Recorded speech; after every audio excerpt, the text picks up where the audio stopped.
kan altså godt køre forholdsvis stærkt. De kan dog ikke tage de store håndværk, men ellers skal de tage resten af banen. Og de får lov til i 6 omgange. Det foregår selvfølgelig som en voksne. Vi kan hele tiden følge dem på skærmen. I skal ikke sige det til dem. Det handler selvfølgelig ikke så meget om at vinde for dem. Det handler mere om at være med. Men vi kan se, hvem det er, der har fået. Det kan I så godt høre, det jeg sagde der. Men, ja. De er ved at line op hernede.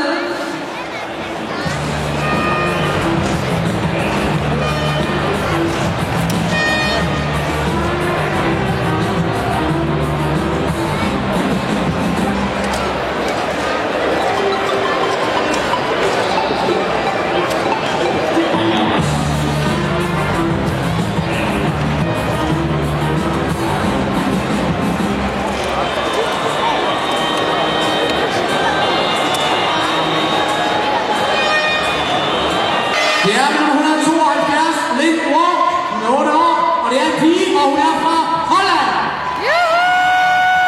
Nummer 219, Kasper Balder Larsen, 7 år fra Kopper.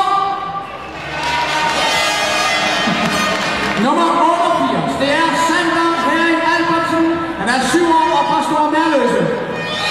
Vi kører, og